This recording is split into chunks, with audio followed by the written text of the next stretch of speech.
Waalaikumsalam warahmatullahi wabarakatuh. Terhormat Bapak Ibu semua yang hari ini berkumpul di perpustakaan untuk melaksanakan kegiatan calon guru penggerak.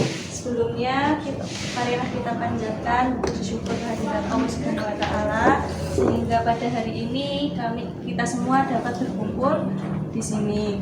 Terus untuk tanpa basa-basi ya Bu, ini langsung saja saya membacakan susunan acara untuk pada hari ini. Yang pertama pembukaan, yang kedua nanti menyanyikan lagu Indonesia Raya, yang ketiga itu doa, yang keempat acara inti atau pemaparan yang nanti akan disampaikan oleh Bapak Ibu. Untuk acara yang pertama pembukaan, marilah kita buka dengan bacaan basmalah. Bismillahirrahmanirrahim. Untuk acara yang kedua menyanyikan lagu Indonesia Raya, dimohon semuanya dapat berdiri.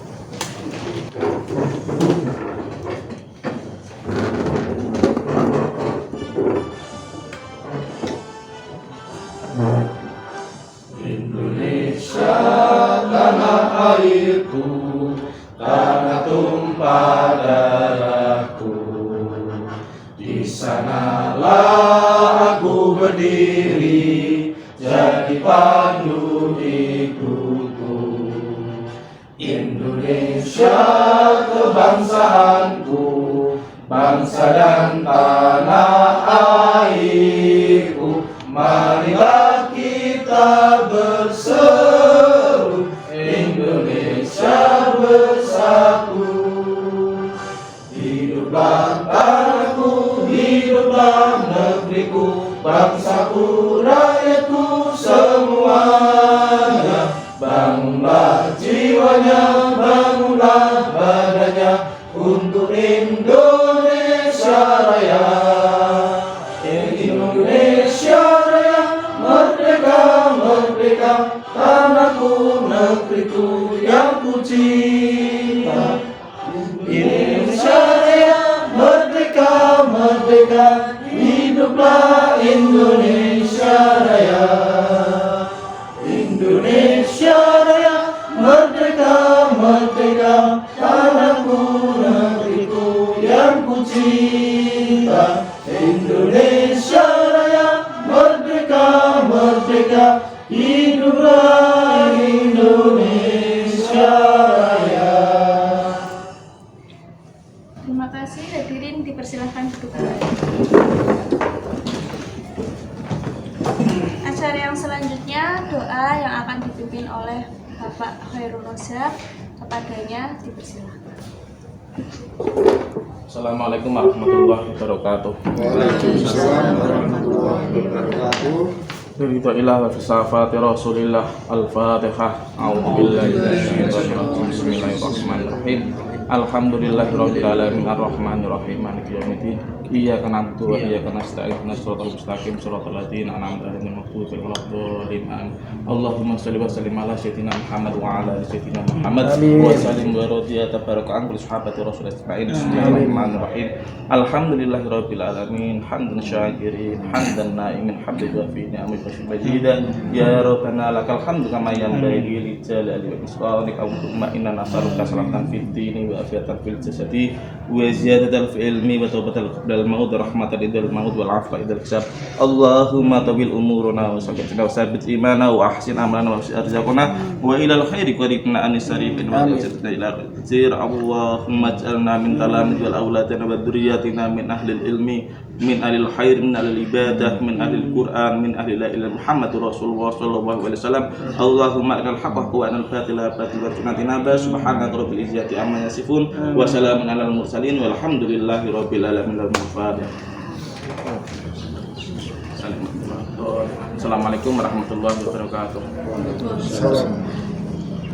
Terima kasih Pak Rosyad yang sudah memimpin berdoa. Acara yang selanjutnya yaitu acara inti. Ya, untuk kali ini akan diadakan pemaparan sosialisasi oleh Bu Dwi Wahyuningsih dengan tema budaya positif peduli lingkungan sehat. Untuk Bu Dwi dipersilahkan.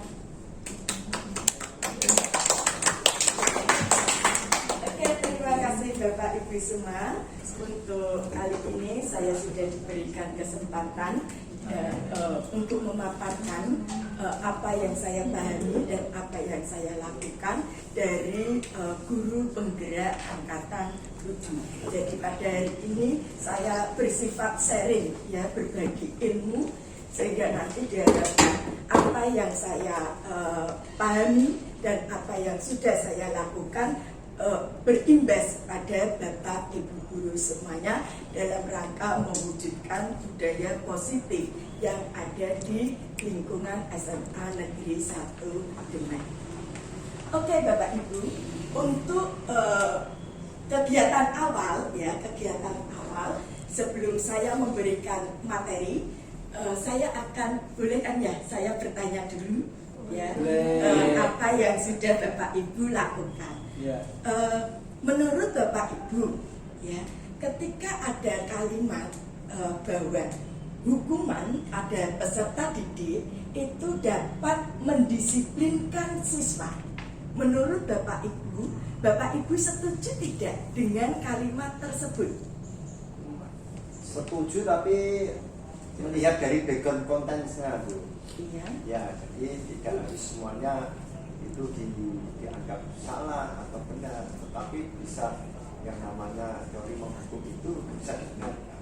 Oke. Selama itu bersifat mendidik. Oke, terima kasih, berikan applause.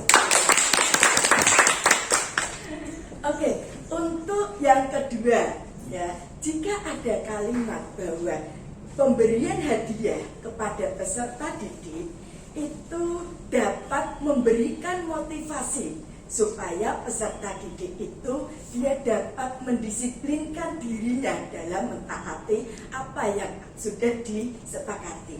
Nah, menurut Bapak Ibu setuju ataukah tidak? Monggo Pak. Kalau menurut saya itu kurang setuju, Bu.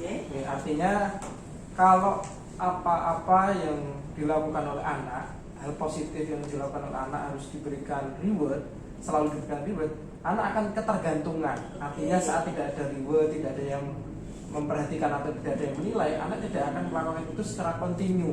Artinya ada sisi ketergantungan, sehingga hal tersebut tidak bisa memberikan dampak yang permanen pada diri anak-anak. Oke, meskipun itu sifatnya untuk mendisiplinkan aja. Ya. Oke, kita berikan. Nah, ini saya tidak membenarkan ataupun tidak menyalahkan, karena tadi saya katakan kita berbagi. Kalau tadi Bapak Ibu mengatakan ada yang setuju tentang hukuman, kemudian ada yang tidak setuju dengan pemberian hadiah, ya, maka saya akan memberikan penjelasan tentang motivasi dari siswa atau motivasi dalam kegiatan atau aktivitas siswa.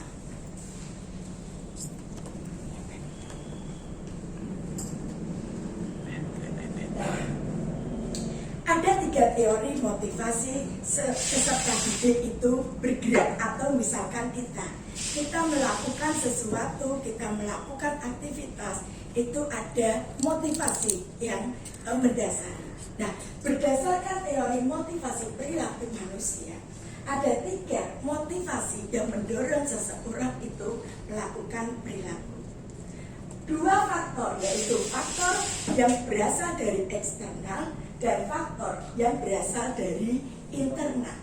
Nah, jika kita menganalisa faktor eksternal, itu berarti seseorang itu melakukan suatu perilaku, melakukan suatu kegiatan karena termotivasi dari faktor eksternal. Sehingga ketika nanti faktor eksternal itu hilang, maka dia tidak termotivasi lagi atau motivasinya akan berkurang. Nah, beda halnya dengan teori motivasi yang internal, yaitu motivasi itu berasal dari diri seseorang, sehingga nanti dia akan melakukan suatu aktivitas, dia yang menyadari untuk apa saya melakukan ini, ya, apa manfaatnya bagi saya, di kemudian nanti apa gunanya saya melakukan ini, sehingga dia menyadari betul tentang apa yang dia lakukan, untuk apa dia berbuat, manfaatnya apa. Nah, untuk yang motivasi motivasi eksternal itu saya berikan contoh, yaitu seseorang itu melakukan perbuatan atau perilaku karena dia menghindari kondisi atau dia menghindari ketidaknyamanan atau hukuman. Jadi misalkan ya, daripada nanti saya dires atau daripada saya mendapatkan hukuman, saya tak mengerjakan tugas, sehingga nanti ketika hukuman dari Bapak Ibu guru, mungkin Bapak Ibu guru itu lupa untuk menagih tugas ya, sehingga siswa itu karena dia tidak mendapatkan hukuman, maka apa? Besok lagi ketika ada tugas dia tidak bisa, jadi dia tidak mengerjakan tugas. Kemudian faktor eksternal yang kedua, seseorang melakukan suatu perilaku atau perbuatan karena ingin mendapatkan imbalan dari orang lain. Nah, saya misalkan contoh tadi ya, kita mungkin sering ya, Bapak Ibu sering untuk memberikan motivasi pada putra putrinya biar mendapatkan ranking, biar semangat belajar, memberikan hadiah ya. Nah, ini untuk mendapatkan imbalan. Jadi si anak dia melakukan, termotivasi belajar, termotivasi mendapatkan ranking, termotivasi melakukan mungkin cuci piring ataupun ngapel ataupun nyapu karena ada iming-iming, yaitu ada hadiah. Nah, kemudian yang ketiga tadi, menghargai diri sendiri. Dia tahu apa yang saya lakukan, untuk apa saya berbuat. Nah, ini diharapkan ya, faktor-faktor yang berasal dari eksternal yang masih mendominasi atau masih mewarnai motivasi dari seseorang melakukan perbuatan ini kalau bisa mulai diminimalkan. Bukannya tidak diperbolehkan, tetapi diminimalkan supaya nanti kita berharap munculnya motivasi itu berasal dari internal. Begitu ya Bapak Ibu. Nah, untuk kegiatan hari ini saya akan memberikan rangkuman peta konsep dulu ya.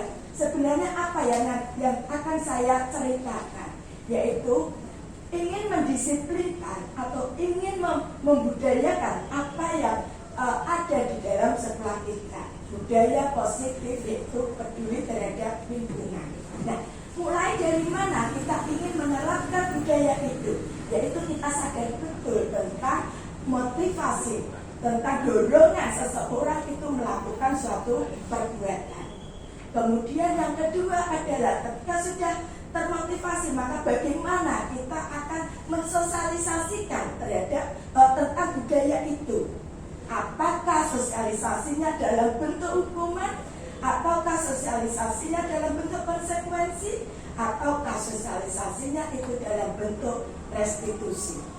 Nah, ketika kita nanti sudah mengetahui itu, maka jika ingin melakukan sosialisasi itu, menerapkan budaya positif itu melalui restitusi, maka langkah-langkah apa yang bisa kita lakukan supaya kita nanti bisa mendapatkan posisi kita sebagai manajer ya.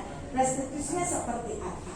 Itu gambaran umum dari apa yang akan saya sharing pada hari ini.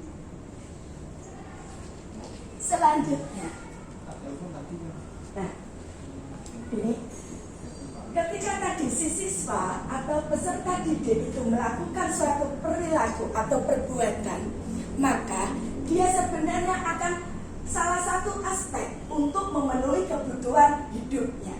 Saya ambil contoh, kita berbuat, kita melakukan suatu, misal ada snack, ada minuman.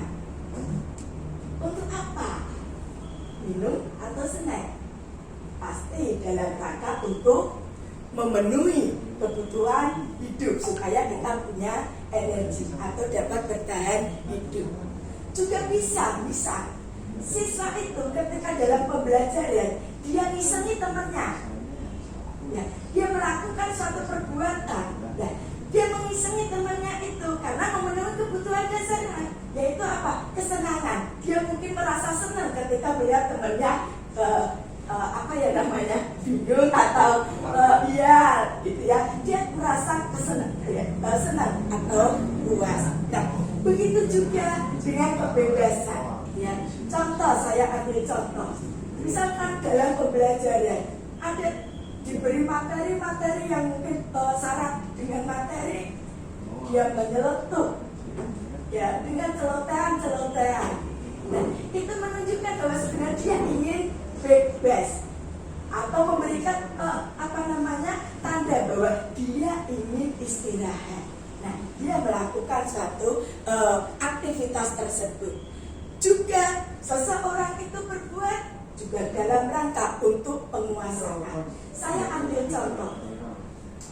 Ketika ada harimau, ya, apa yang akan kita lakukan ketika melihat harimau mendatangi kita? Lari, pasti cepet-cepetan larinya, kan begitu ya? Ya, lari. Nah, kenapa kita lari? Untuk menyelamatkan diri, ya, untuk mempertahankan dirinya. Kemudian saya ambil contoh juga, nuwun sewu, apakah peserta didik itu ada yang merasa senang ketika dibully? Tidak ada. Kenapa semua siswa itu tidak merasa senang ketika dibully? Karena dia punya kebutuhan dasar, yaitu merasa diakui, keberadaannya itu diakui. Nah, ini yang dimaksud dengan penguasaan. Jadi pada hakikatnya secara naluri tidak ada manusia satupun yang mereka senang untuk dibully atau senang untuk diejek, karena itu memang kebutuhan dasar, yaitu untuk penguasaan atau untuk, kalau istilah bengennya itu, untuk kehormatan, untuk harga diri, ya, untuk kebutuhan dasar. Nah, kemudian karena saya mengambilnya adalah budaya disiplin untuk lingkungan sehat, ya, untuk lingkungan sehat, maka nanti kita harus tahu dulu, ya, disiplin. Ketika Bapak Ibu guru itu mendengar kata disiplin, apa yang ada di dalam benak Bapak Ibu? Disiplin, sesuatu yang apa? Disiplin. Ketika mendengar kata disiplin, sesuatu yang kaku, sesuatu yang kaku, teratur, disiplin. Berarti ini nanti identik dengan hukuman. Kalau tidak disiplin, maka nanti dapat hukuman. Nah, pada hakikatnya disiplin adalah proses belajar. Disiplin positif berarti apa? Proses belajar untuk menemukan keyakinan yang positif supaya nanti muncul kekuatan yang lebih kuat. Itu yang dimaksud dengan disiplin positif. Nah, di dalam menerapkan disiplin positif itu, maka ada 5 posisi yang bisa Bapak Ibu perankan. 5 posisi kontrol disebutnya. Kenapa di sini disebut restitusi, bukan hukuman, bukan konsekuensi? Ada 3 istilah yang nanti perlu dibedakan, yaitu hukuman, konsekuensi, dan restitusi. Hukuman, sebenarnya 3 ini tuh hampir sama-sama memberikan sesuatu, tetapi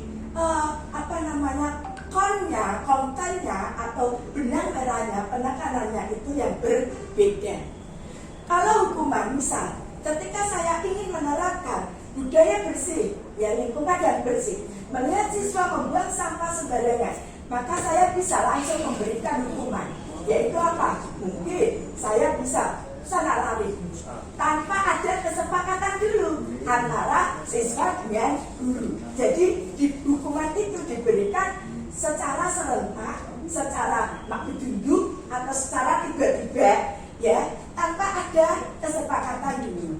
Nah, kemudian kalau konsekuensi itu ya sama seperti halnya dengan hukuman, tetapi ada kesepakatan terlebih dahulu antara peserta didik dengan yang memberikan konsekuensi itu, ya, sehingga nanti siswa itu tidak kaget. Kemudian kalau restitusi Restitusi itu suatu proses untuk mengembalikan peserta didik ke dalam kondisi yang positif dengan cara dia menyadari apa yang dia lakukan. Nah, maka di sini dikatakan posisi, kontrol, restitusi.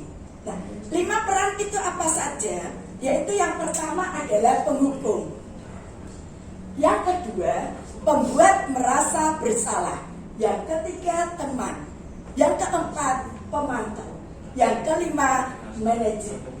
Dari 5 peran ini saya akan berikan contoh, ya. Saya akan berikan contoh, dan ini pernah saya lakukan, ya, dan mungkin sering, ya, sering saya lakukan.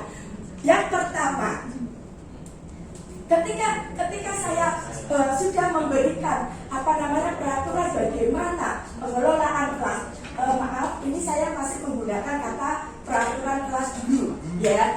Nanti di akhir akan saya jelaskan kaitannya dengan keyakinan kelas. Anggap saja ini saya sebelum mendapatkan ilmu tentang budaya positif dari calon guru penggiat.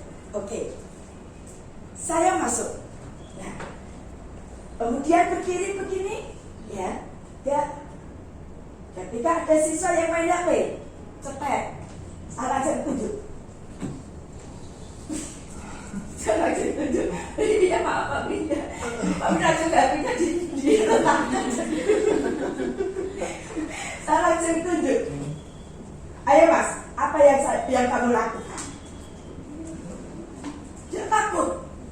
Ya, kemudian dia tidak mengatakan main HP atau apa, langsung menyembunyikan HP.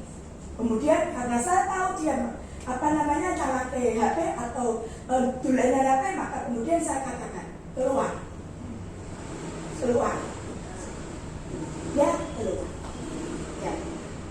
Dan saya yakin ketika dia keluar itu banyak ekspresi yang dia tampakkan.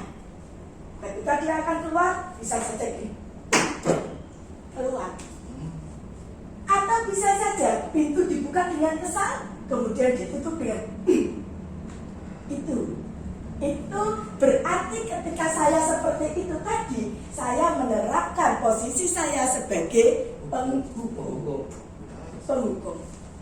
Kemudian pembuat merasa bersalah, ini pun juga pernah saya lakukan. Dan ini suara tidak sekeras dengan penghukum, suara saya lembutkan. Dan ini saya ajak berdua atau mojok atau saya panggil sendiri. Nah, duduk. Kemudian saya tanya, apa yang bapak ibunya kerja apa? Ini yang saya unggah atau yang saya gugah adalah menghubungkan dengan orang tua. Ketika kemudian dia mengatakan bapak saya ini, ibu saya ini, kemudian saya ikuti. Untuk apa mereka bekerja? Untuk membiayai sekolah saya. Nah, kenapa kamu melakukan ini? Akhirnya apa yang dia rasakan? Dia merasa bersalah. Sehingga nanti bisa jadi efek ketika saya tanya, Bang, orang tua kerja apa? Ini bisa jadi menjadikan dia minder. Dia tahu, oh banyak teman-teman yang ini. Maka ketika saya melakukan hal seperti itu, mungkin secara intonasi saya intonasinya lebih lembut, tapi dampak secara psikis ke anak itu lebih nyata. Oke, berarti saya melakukan posisi kontrol, membuat merasa bersalah. Kemudian sebagai teman, nah ini bapak ibu yang muda-muda, ya, ini saya lihat banyak yang memainkan peran ini sebagai teman, ya, sebagai teman begitu akrab ini, ya, mungkin Pak Bay, ya, banyak kunjungannya, banyak ya, dekat, ya, sebagai teman, kontrol. Sehingga nanti ketika ada siswa itu yang melakukan kekeliruan atau tidak ingin menerapkan suatu aturan, kontrolnya pun juga sebagai teman, ya. Nah, karena mungkin kedekatan. Jadi dia melakukan, oh saya taat ini, saya melaksanakan aturan ini karena rasa kedekatan dengan bapak ibu. Ya, kalau teman mungkin saya belum ya untuk yang awal-awal. Ya. Kemudian untuk yang pemantau atau pengawas, ini hampir sama dengan penghukum. Akan tetapi intonasinya itu tidak sekeras yang penghukum, ya. Dan untuk pemantau atau pengawas, namanya pengawas itu kan mengamati kemudian menyebutkan data-data kesalahan siswa itu. Saya ambil contoh, misal ada siswa yang dia dalam pembelajaran saya dia melanggar, ya. Maka kemudian saya panggil, terus saya katakan, apa yang kamu lakukan tadi? Ini Bu. Selain itu, ini Bu. Apalagi? Ini Bu. Ya, nah, menyebutkan. Kemudian saya katakan, aturan kita seperti apa? Ini Bu. Dia tahu aturan. Ya sudah, berarti kamu sudah tahu konsekuensinya. Gitu. Ya, berarti ketika saya seperti itu, saya menjalankan posisi saya sebagai pemantau. Jadi mendata kesalahan-kesalahan, kekeliruan peserta didik, kemudian mengingatkannya, ya sudah cukup, ingat, selesai. Tanpa ada rasa ini ya, basa-basi atau kedekatan, tidak ada. Kemudian yang manajer ini kontrol yang paling diupayakan untuk dicapai oleh Bapak Ibu guru. Ya, bukan berarti kontrol lainnya itu tidak diperbolehkan. Akan tetapi nanti dampak-dampak yang dimunculkan itu karena sangat nyata, maka diusahakan untuk meraih kontrol yang manajer. Yaitu melalui apa?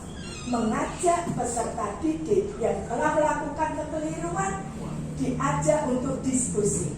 Tadi saya sudah melakukan untuk aksi ini dan mencoba menerapkan sebagai manajer dalam rangka menerapkan aturan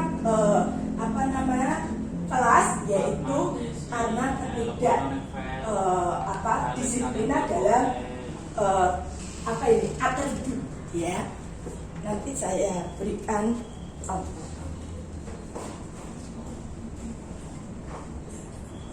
Nah, ini Bapak Ibu, seperti halnya tadi saya katakan, kenapa saya menyebutkan pertama dulu dengan peraturan kelas, bukan keyakinan kelas. Apakah beda antara peraturan kelas dengan keyakinan kelas? Kita lihat, ini adalah bentuk lingkaran berpusat dari peraturan kelas.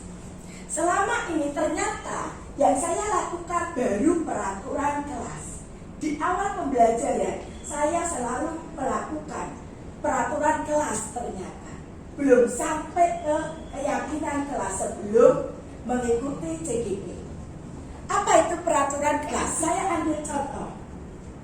Anak-anak sebelum melakukan pembelajaran untuk kedepannya, Bu Dwi akan memberikan peraturan dalam mengikuti pembelajaran saya. 1, tidak diperbolehkan ini. 2, apa gitu ya. 3, tidak boleh makan. 4, ya, harus mengerjakan tugas. Pengumpulan tugas tepat pada waktunya. Ya, itu ternyata peraturan kelas dan itu jumlahnya sangat banyak. Ya, peraturan kelas. Per poin, kan gitu ya Bapak Ibu ya. Per itemnya. Kemudian diawali dengan kalimat larangan. Jangan buang sampah sembarangan. Jangan apa-apa gitu. Ya, itu per item. Dan kalau masih seperti itu berarti kita masih melakukannya dalam tahap peraturan kelas. Apakah salah? Tidak. Tetapi belum sampai kepada keyakinan. Harusnya sampai apa? Harusnya sampai pada keyakinan. Nah, bagaimana cara supaya peraturan kelas itu menjadi keyakinan? Yaitu, saya berikan contoh.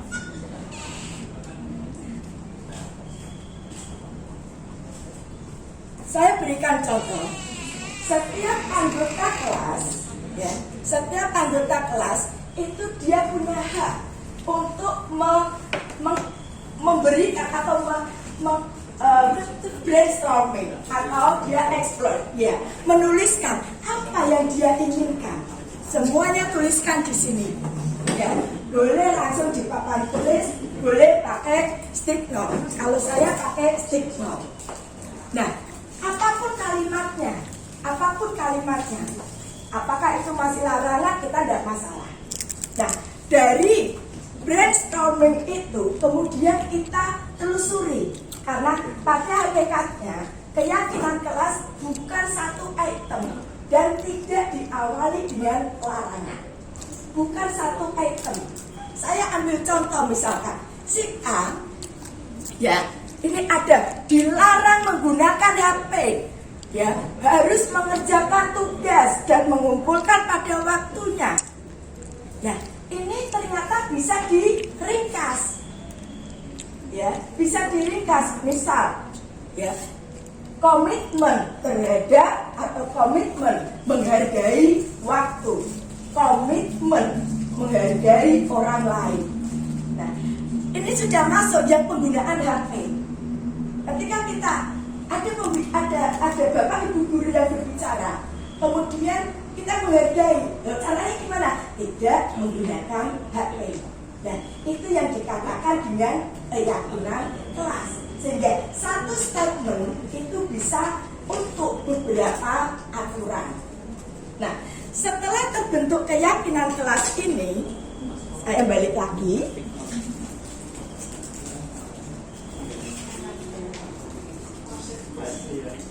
Setelah kita masuk ke keyakinan kelas, kemudian semua anggota itu menyadari dan mengetahui, kemudian menyepakati, maka itu akan menjadi lingkungan positif yang ada di kelas tersebut.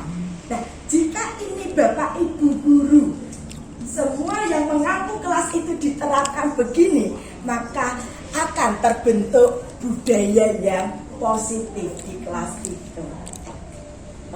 Jadi alurnya seperti itu, ya, dari peraturan kemudian keyakinan akan terbentuk lingkungan positif dan budaya yang positif.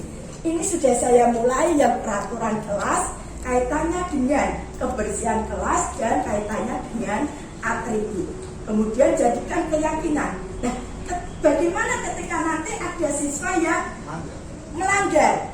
Maka 5 posisi tadi bisa kita terapkan. Dan yang lebih baik kita usahakan adalah menerapkan yang manajer. Bukan berarti tidak boleh penghubung, mungkin untuk awal-awal, tapi setelah itu beralih kepada tahap yang lebih tinggi. Begitu maksudnya. Nah,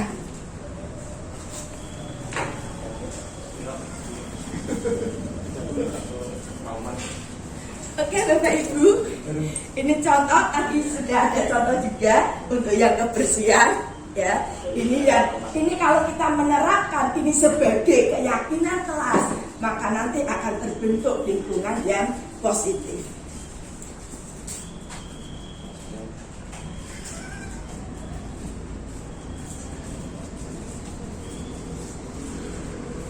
Sekarang pertanyaannya adalah, ketika kita ingin menerapkan posisi sebagai manajer, tahap apa yang harus kita lalui?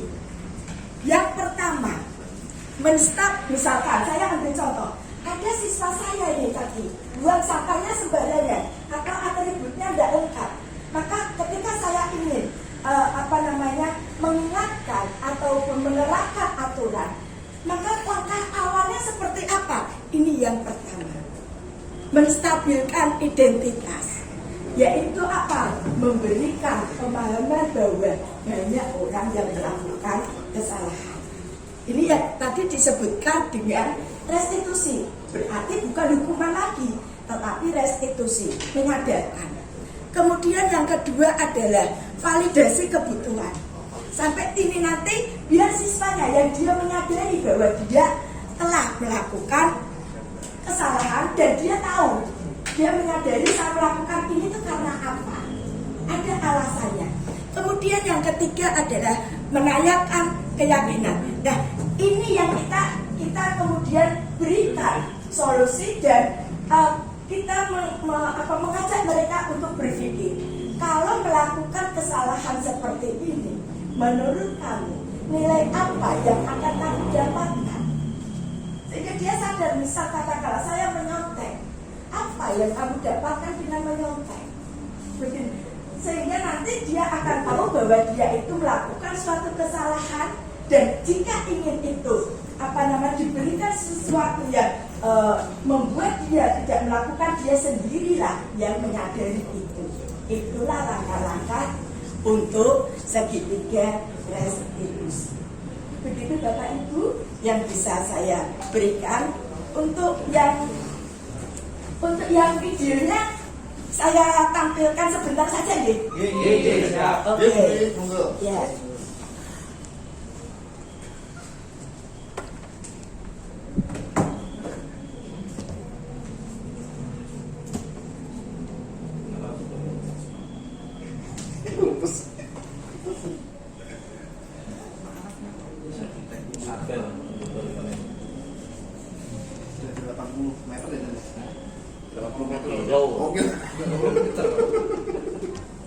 Tapi mungkin kan lewatnya Semarang.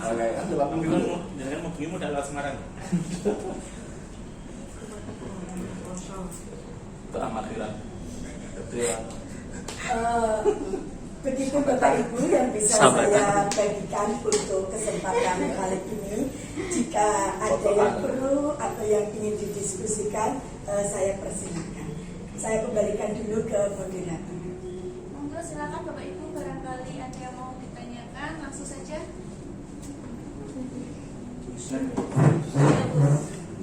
Saya ingin menanyakan, tadi kan ada pemaparan mengenai posisi kita sebagai penghukum, pemantau, teman, manajer, kemudian membuat siswa merasa bersalah. Pasti kan ada dampak positif dan negatifnya, khususnya untuk yang kontrol sebagai teman, ya.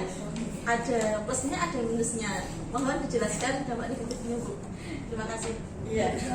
Terima kasih untuk pertanyaannya. Ini sebelumnya saya ini berbagi saja ya, berbagi saja apa yang sudah saya pahami, kaitannya dengan teman. Tadi saya katakan bahwa yang kelima posisi tadi bukan berarti tidak diperbolehkan, akan tetapi ada dampak. Saya ambil contoh yang teman. Untuk teman itu peserta didik pasti itu akan suka sekali ketika mendapatkan bapak ibu guru yang merasa dekat. Karena kita tahu bahwa guru di sekolah itu wakil orang tua mereka, sehingga kedekatan itu akan dia rasakan sebagaimana kedekatan dengan orang tua, kan begitu. Jadi dia melakukan sesuatu itu karena ada kedekatan, ya. Dan bapak ibu guru menyampaikannya itu bukan sebagai penghukum atau sebagai guru, tetapi sebagai teman. Kita tahu kalau kita menyampaikan sesuatu dengan teman itu kan tidak ada rasa marah, tidak ada rasa jengkel, andaikan itu ada mungkin sedikit, kan begitu. Nah, ini yang kemudian si siswa merasa nyaman, merasa dekat sehingga dia mau melakukan apa yang disampaikan dari bapak ibu guru tadi. Akan tetapi ketika nanti kita sebagai manusia yang namanya emosi itu fluktuatif, naik turun. Ketika mungkin kita sedang jengkel, ada masalah, ya. Dan kalau dulu itu saya pernah dapat guru cerita kalau tanggal tua itu hanya emosi terus begitu. Itu guru saya dulu cerita begitu. Ya, mungkin sama.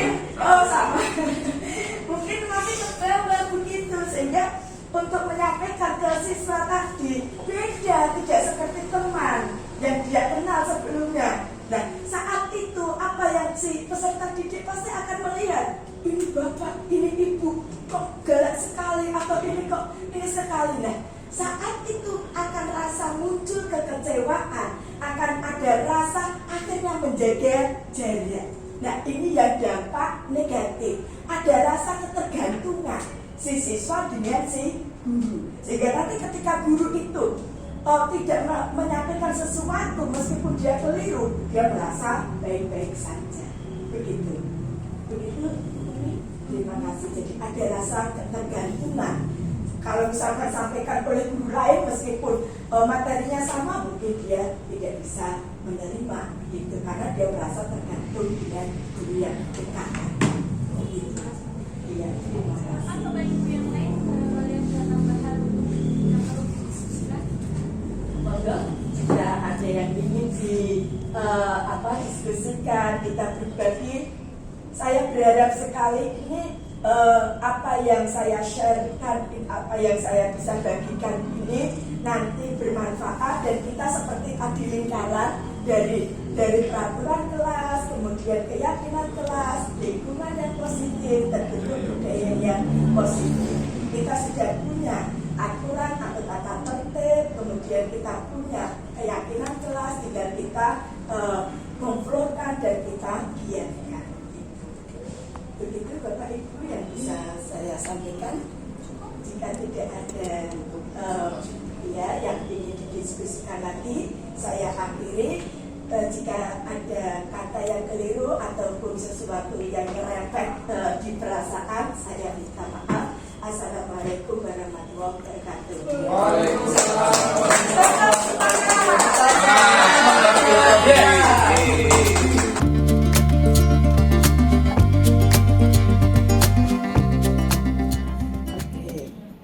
Ronatika ya?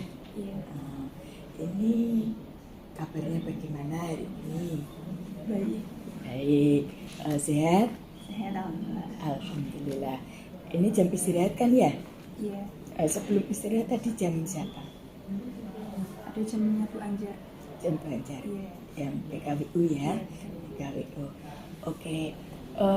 Ronatika kesini kira-kira tahu kenapa ada Bu Dwi? Kurang tahu.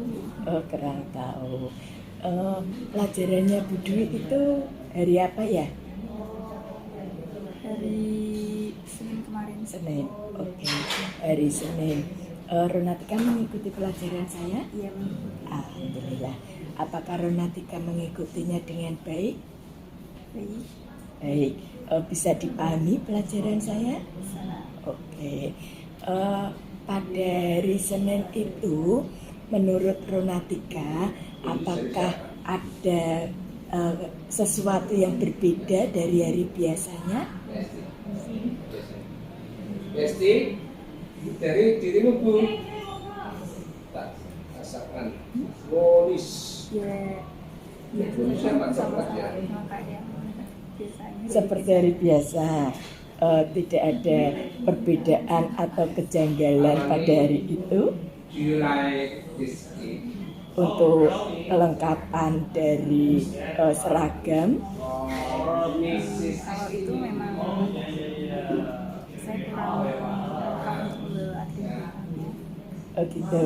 Jadi kamu mengetahui kalau kamu tidak lengkap dalam atribut seragam ya pada hari Senin itu. Oke. Menurut kamu itu apakah itu sudah ada di kesepakatan kita sebelumnya tentang atribut? Sudah. Jadi menurut kamu itu termasuk pelanggaran ataukah tidak? Maksudnya Pelanggaran. Jadi kamu mengetahui kalau pada hari Senin sebenarnya kamu melakukan pelanggaran ya? Oke. Kalau Budi perhatikan ya, kenapa kamu tidak menyadari atau tidak sportif dalam pembelajaran dari itu?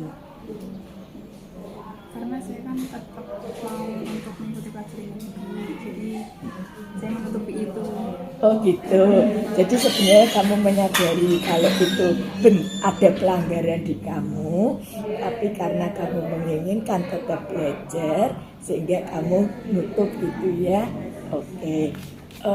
Ini Bu Dwi tahu tentang kondisi ini ya karena ada laporan dari teman kamu seperti itu. Nah, sebenarnya kalau menurut kamu apa yang kamu lakukan itu suatu tindakan yang terpuji ataukah bagaimana? Kurang terpuji, tidak terpuji. Soalnya kan melanggar peraturan. Nah, itu sebenarnya sesuai dengan kesepakatan. Itu kalau ada pelanggaran seperti itu konsekuensinya apa ya? Kalau tidak memakai atribut dengan lengkap itu sanksinya tidak mengikuti pelajaran kedua. Nah, itu ya. Jadi kamu tahu itu ya konsekuensinya. Nah, berhubung ini sudah terlanjur, ya toh, sudah terlanjur, maka apa yang akan kamu lakukan? Dengan mengambil bednya. Memasang ya, memasang. Terus selain memasang, Selain memasang, tidak mengikuti fasilitas. ya. Nah, itu harusnya kamu menyadari kesalahan dan langsung meminta maaf karena telah melakukan pelanggaran. Ya, nah sekarang Ibu berharap seperti itu tidak terulang lagi. Ya, ini harapannya Bu Dwi. Tetapi andaikan, ya, andaikan kejadian seperti itu terulang kembali, apa yang akan kamu lakukan? Tidak mengikuti pelajaran Secara seperti kesepakatan bersama dari awal. gitu ya. Jadi sportif ya. Kamu langsung sportif, tidak mengikuti begitu ya. Apakah Bu Dwi itu menyadari ada siswa yang melanggar ataukah tidak begitu ya?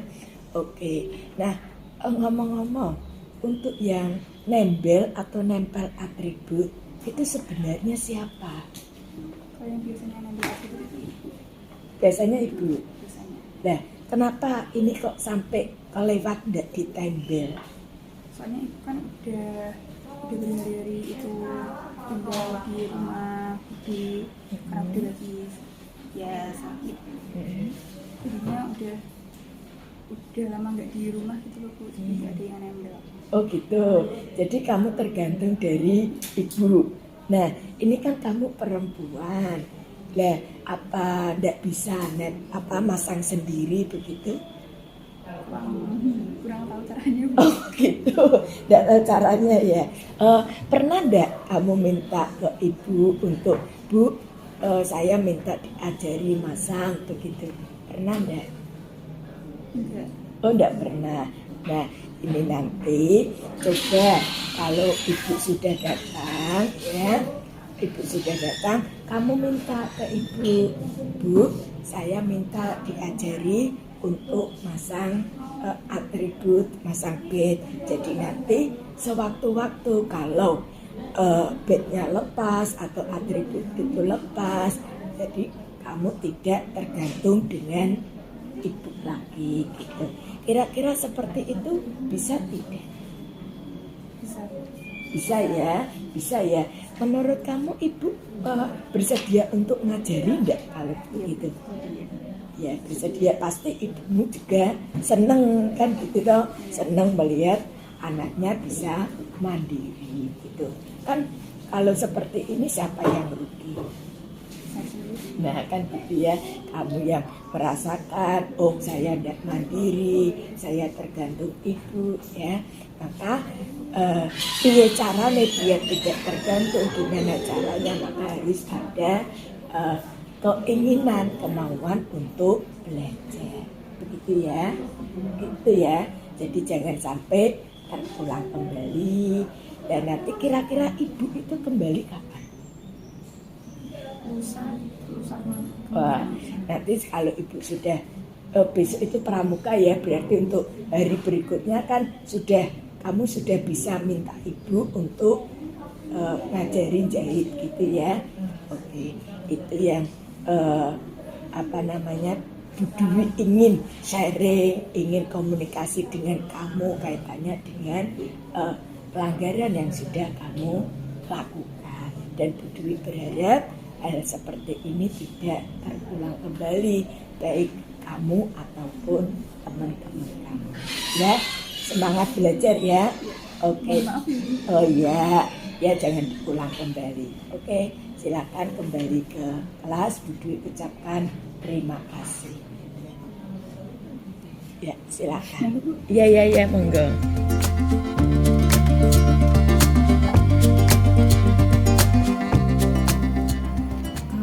Refleksi saya untuk Bu Dwi Wahyuningsih yang menerapkan pembelajaran peduli lingkungan. Yang pertama, membuat kesepakatan terlebih dahulu. Kesepakatan ini dibuat bersama antara Bu Dwi Wahyuningsih dengan kelas, yang kesepakatan ini disepakati oleh semua anggota kelas. Penekanan pada kebersihan kelas dan lingkungan sekitarnya. Kemudian yang kedua, menerapkan aturan tersebut secara konsisten. Nah, jika ada siswa yang kedapatan atau ketahuan membuang sampah sembarangan, siswa tersebut akan ditegur, kemudian akan diajak untuk diskusi, untuk mengingatkan kembali apakah perbuatan tersebut ini baik atau tidak, apakah perbuatan ini sesuai dengan kesepakatan yang sudah dibuat sebelumnya. Yang intinya dari diskusi ini adalah untuk mengingatkan lagi tentang pentingnya menjaga kebersihan lingkungan.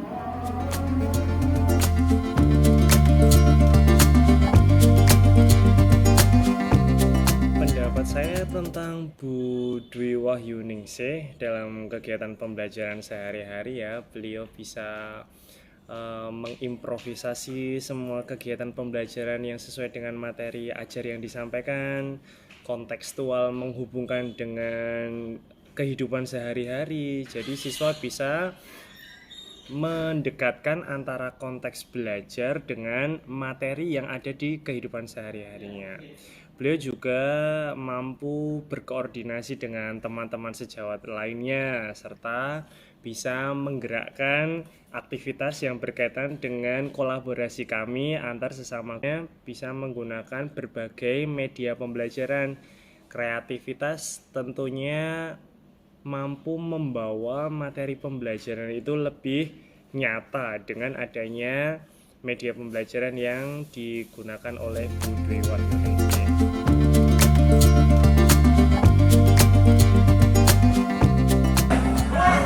Assalamualaikum warahmatullahi wabarakatuh. Di sini saya Yani Herawati akan memberikan umpan balik terhadap beberapa hal yang berkaitan dengan pembelajaran, khususnya guru prakarya atau biologi atas nama Bu Dwi Wahyuningsih.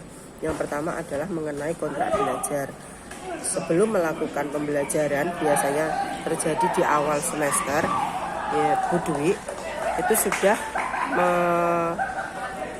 membuat kesepakatan dengan siswa mengenai kontrak belajar.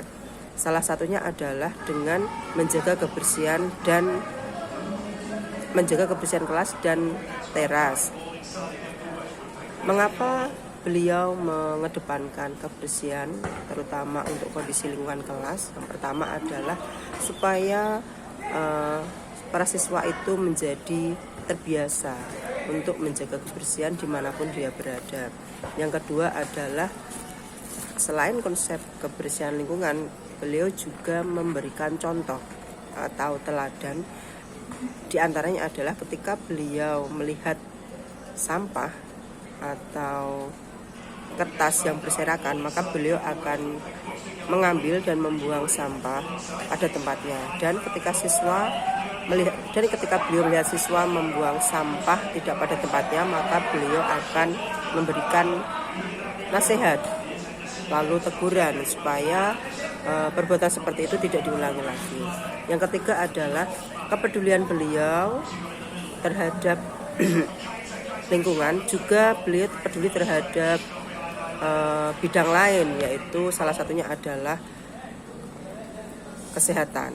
Maka di sini beliau juga sebagai pioner kegiatan senam bersama, khususnya untuk ibu-ibu, yang sering dilaksanakan pada hari Jumat di aula SMA Negeri 1 Dengal.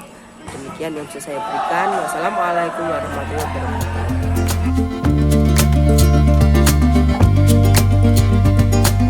Assalamualaikum warahmatullahi wabarakatuh. Perkenalkan, nama saya Arisa Melia Asmawati dari kelas 11 IPA 8.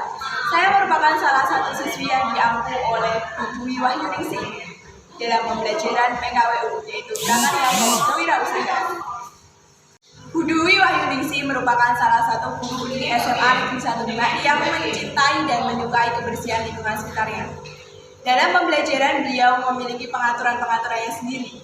Sebelum pembelajaran, beliau mengharuskan murid-muridnya untuk menjaga kebersihan tempat yang ditempati untuk belajar tersebut.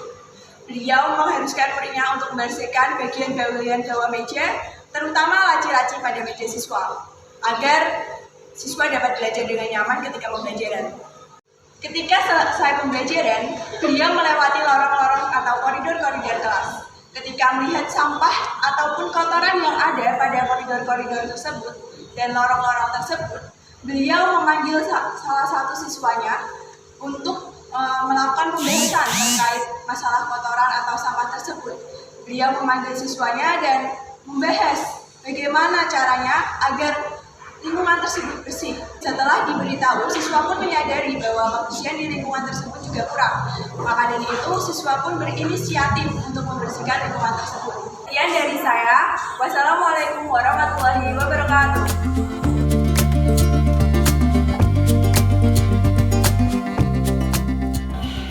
Assalamualaikum warahmatullahi wabarakatuh. Perkenalkan, nama saya Dwi Wahyuningsih, calon guru penggerak Angkatan 7 dari Kabupaten Demak. Pada kesempatan ini, saya akan memberikan refleksi berkaitan dengan sosialisasi budaya positif yang saya sampaikan, yang sudah saya lakukan untuk aksi nyatanya, yaitu tentang peduli lingkungan yang sehat. Bapak Ibu yang hebat, ya, untuk budaya positif yang saya jadikan sebagai keyakinan kelas itu, yaitu saya mengangkat tentang kepedulian siswa terhadap lingkungan yang sehat. Lingkungan sehat yang seperti apa yang saya maksud itu adalah lingkungan yang bersih, lingkungan yang bebas dari sumber penyakit, dan lingkungan yang terjaga atas kuman-kuman ataupun dari hal yang merugikan siswa di dalam pembelajaran, sehingga nanti diharapkan tercipta kondisi lingkungan yang nyaman untuk siswa belajar. Nah, sebelum melakukan ataupun menerapkan budaya ini, maka langkah pertama yaitu saya melakukan kegiatan keyakinan kelas, memberikan informasi kepada siswa yang berkaitan dengan manfaat ataupun keuntungan ataupun apa yang nanti kita dapatkan ketika kita belajar di lingkungan yang sehat. Nah, dari informasi atau sosialisasi itu kemudian saya memberikan atau melakukan keyakinan kelas, yaitu yang berupa yang pertama adalah menyampaikan kepada kelas yang berkaitan dengan pembelajaran saya, ya, yaitu tentang kebersihan kelas, ya. Nah, dari peraturan yang dilakukan bersama dengan siswa, nanti siswa menuliskan di papan tulis ataupun di stick note, ya, dari peraturan-peraturan yang diungkapkan atau yang dikehendaki oleh siswa, maka nanti poinnya itu adalah di kebersihan lingkungan. Nah, dari peraturan tadi kemudian dibuatlah keyakinan kelas yang setiap siswa memahami maksud dari keyakinan kelas itu dibuat, kemudian mengetahui poin-poin yang ada di keyakinan kelas itu, di mana untuk keyakinan kelas itu tidak secara per item tetapi secara global, ya, yaitu untuk yang peraturan kebersihan lingkungan itu tercermin atau termuat di dalam keyakinan kelas berupa semua anggota kelas dia berkomitmen terhadap aturan di SMA Negeri 1 Demak atau komitmen terhadap peraturan yang ada. Kemudian juga komitmen terhadap kelestarian lingkungan. Nah, kelestarian lingkungan ini mencakup salah satunya adalah kebersihan ruangan, kemudian penataan meja ataupun juga kaitannya dengan penjagaan kelestarian taman yang ada di lingkungan sekolah. Nah, diharapkan nanti dari keyakinan kelas ini siswa, karena ini muncul dari siswa, maka diharapkan ada motivasi yang lahir secara internal di siswa itu. Nah, dengan adanya motivasi yang internal ini, maka nanti akan sifatnya akan lama atau bersifat jangka panjang, itu bisa dirasakan. Beda halnya kalau motivasi itu muncul dari eksternal, ya. Nah, setelah terbentuknya keyakinan kelas ini yang semua anggota kelas itu memahami dan menandatangani itu, maka nanti selain muncul motivasi internal juga akan ada kontrol sosial dari anggota kelas itu, yaitu kontrol sosialnya jika misalkan melihat ada siswa yang dia kurang komitmen terhadap keyakinan kelas ini, maka ada kontrol dari teman-temannya. Berkaitan dengan kebersihan lingkungan, pada saat ini memang yang menjadi tanggung jawab atau yang berperan atau yang menghandle untuk kegiatan ini masih pada kelompok piket ataupun seksi kesehatan, sehingga kelompok piket ataupun seksi kesehatan inilah seksi kebersihan inilah yang dia memantau, sehingga belum menjadi pemahaman secara keseluruhan. Jadi seolah-olah bahwa kebersihan lingkungan, kebersihan kelas itu adalah tanggung jawab piket dan tanggung jawab seksi kebersihan. Nah, dengan keyakinan kelas ini diharapkan ada tanggung jawab secara menyeluruh ataupun menjadi tanggung jawab bersama terhadap kebersihan lingkungan ataupun mewujudkan lingkungan yang sehat ini. Nah, kemudian setelah saya memberikan ataupun melakukan keyakinan kelas dengan siswa, maka nanti siswa diharapkan dapat dimanapun dia berada, tidak hanya di lingkungan kelas saja, dia akan senantiasa menjaga kebersihan dan peduli, ya, lahir perasaan peduli terhadap lingkungan yang sehat. Akan tetapi menurut saya pelaksanaan ataupun aksi yang sudah saya laksanakan ini memang belum secara 100% membuahkan hasil, artinya belum sampai terlihat hasilnya, itu belum terlihat secara nyata. Meskipun secara per individu itu sudah memahami, oh saya piket, saya harus membersihkan lingkungan. Tetapi secara real, ya, secara nyatanya itu belum sampai terlihat secara penuh.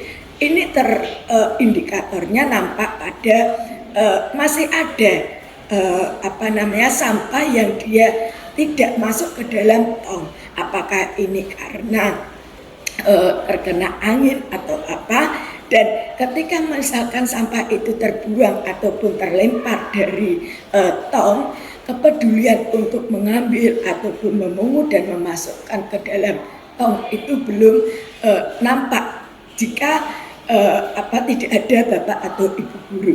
Jadi masih ada mengingatkan ataupun masih ada kontrol. Nah, ini yang tadi saya katakan hasilnya belum secara signifikan.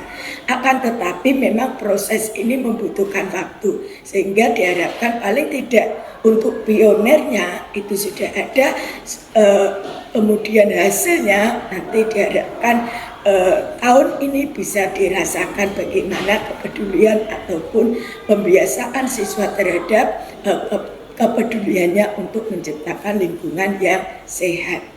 Nah, kemudian kalau pada level ini kita biarkan, maka nanti pembiasaan atau kebiasaan itu tidak akan terwujud. Maka selaku guru penggerak yang memiliki visi atau konsen di lingkungan yang sehat, maka tugas saya adalah selain membuat keyakinan kelas ini, saya juga harus mengadakan kolaborasi dengan Bapak Ibu Guru, dengan Waka Kesiswaan, dengan Waka Sarpra berkaitan dengan kegiatan ini.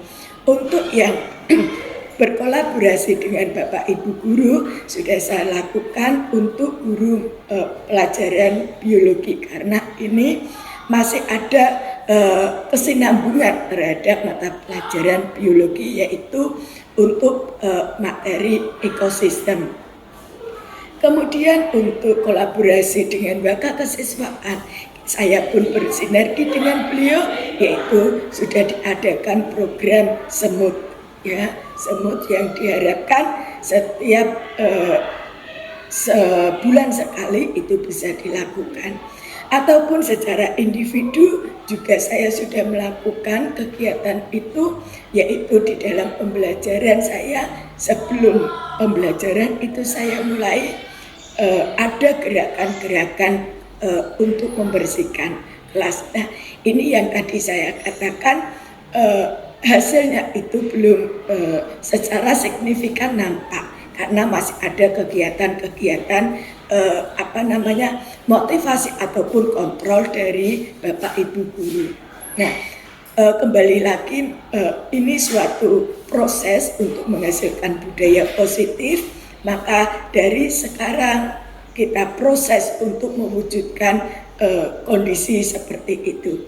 Nah, menurut saya keyakinan kelas yang sudah saya lakukan ini paling tidak memiliki dampak ataupun paling tidak punya komitmen, yaitu siswa ada kontrol.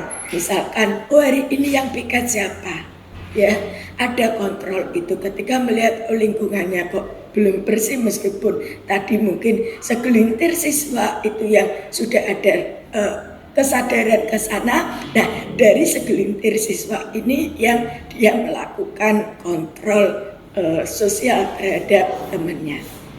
Oke, Bapak Ibu Guru, demikian yang bisa saya sampaikan untuk refleksi yang saya angkat, yaitu yang berkaitan dengan visi saya sebagai guru penggerak angkatan 7. Terima kasih Bapak Ibu Guru hebat, salam bahagia, salam sehat. Assalamualaikum warahmatullahi wabarakatuh.